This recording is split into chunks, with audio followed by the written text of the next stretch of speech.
What a day for Barcelona fans. Like এত সুন্দর একটা স্টেডিয়ামে আমরা ওপেনিং ম্যাচ খেলছি এন্ড ওপেনিং ম্যাচে এত ভালো পারফরমেন্স দিতেছে। লাইক গত ম্যাচেও যে প্লেয়াররা কিনা হাইগা দিতেছিল মাঠের মধ্যে, সেই প্লেয়াররা আজকে ফুলের বাগান বানায় লেগেছে। এরকম একটা অবস্থা হয়ে গেছিল, এরকম পারফরমেন্স দিতেছিল তারা। লাইক আমি বার্সেলোনারে দেখতেছি, তারা পজিশন জিততেছে, তারা বল লুজ করতেছে না, এবং কয়েকটা বল লুজ করলে আবার নগদ খেললেও নিতেছে। সিরিয়াসলি, এটা বার্সেলোনা? তারপর পেদ্রিবিহীন বার্সেলোনা। পেদ্রি ডিজং একজনও নাই, দুজনই নাই, তারপরে এত সুন্দর খেলা বার্সেলোনার।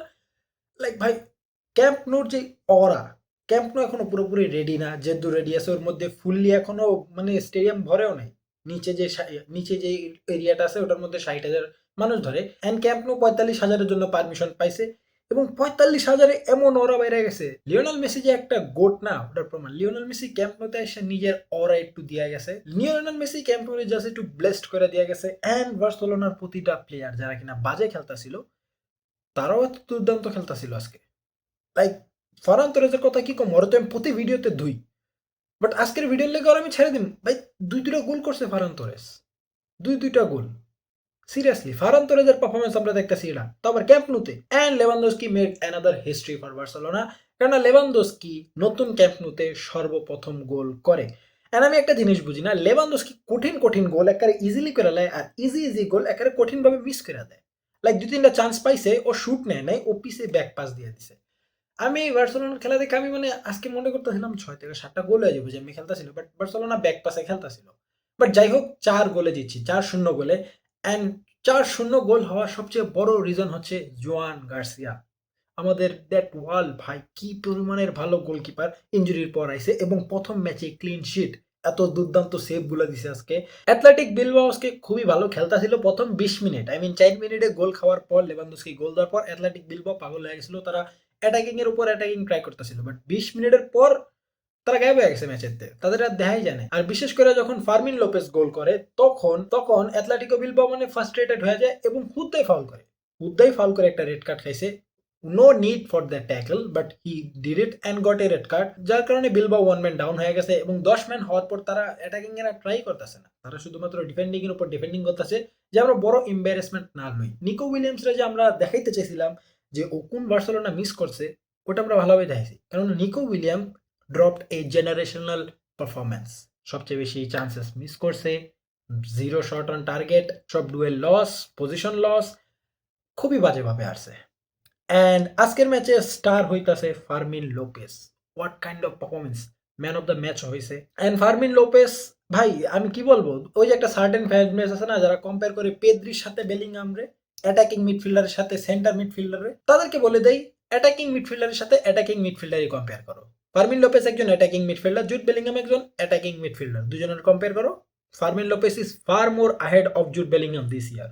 2025-এ তুমি স্ট্যাট কম্পেয়ার করো না, ফার্মিন লোপেস জুড বেলিংহাম থেকে গোল অ্যাসিস্ট বেশি দিছে। অ্যান্ড মজার ব্যাপার হচ্ছে কম ম্যাচ খেলে বেশি দিছে। জিনিসটা বুঝতে পারতাছো কত ইনসেন? অ্যান্ড তারা কিনা কম্পেয়ার করে পেদ্রির সাথে।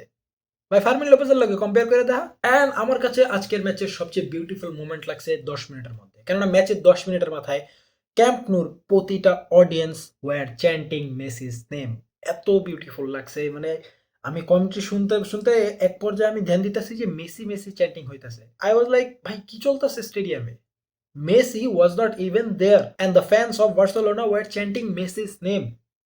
This is the love, this is the respect Messi has earned from this club. And যারা গুলিটের খেলা দেখো নাই, এসি মিলান দ্য প্রাইম গুলিটের খেলা দেখো নাই, তারা ভাই এরিক গার্সিয়ার খেলা দেখে নাও। কারণ Eric Garcia can play any position, right ব্যাকও খেলে, সেন্টার ব্যাকও খেলে, আজকে মিডফিল্ডে খেলছে। Eric Garcia was everywhere. Hansi ফ্লিকের যেরকম প্লেয়ারই দরকার, এরিক গার্সিয়া নিজের সেরকমই বানায় নেয়। লাইক ও নিজের সিভিতে উল্টাপাল্টা যে কোনো স্কিল লেখা দিছে যে আমি এটা এটা পারি ওটা পারি, আসলে পারি না, but when he requires to deliver that thing, he delivers. And আজকের ম্যাচে স্টার, আমার জন্য স্টার হবে Lamine Yamal. I am not glazing, but Lamine ইয়ামালের হোয়াট কাইন্ড অফ পারফরমেন্স! আমরা তার থেকে যে একটা হাই লেভেলের পারফরমেন্স চাই, আমরা প্রতি ম্যাচে তার থেকে সেটা দেখতাছি।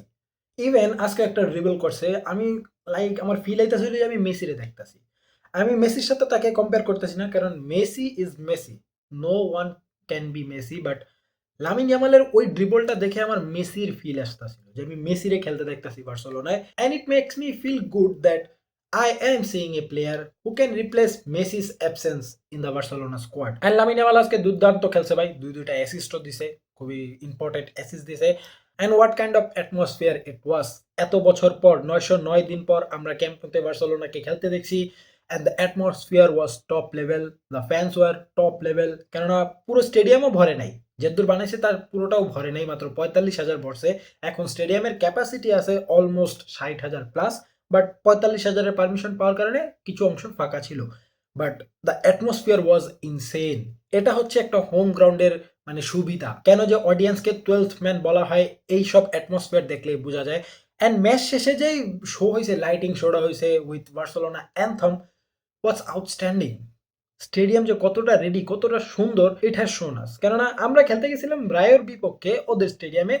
স্টেডিয়ামে মাঠও ছিল না ঠিক মতো ভাই, পিচের মধ্যে ঘাসের বদলে আমরা মানে পাকা দেখতাছি। বাংলাদেশের রাস্তাও এত ভালো হয় না, ওই জায়গার পিচ যতটা ভালো রাস্তার মতো। আর আমরা কিনা এই বার্সেলোনায় খেলার জন্য পারমিশন পেতেছিলাম না এত সুন্দর একটা স্টেডিয়ামে। লাইক যখন অ্যান্থমের সাথে মিলিয়ে লাইট শো দেখানো হচ্ছিল, that was insane.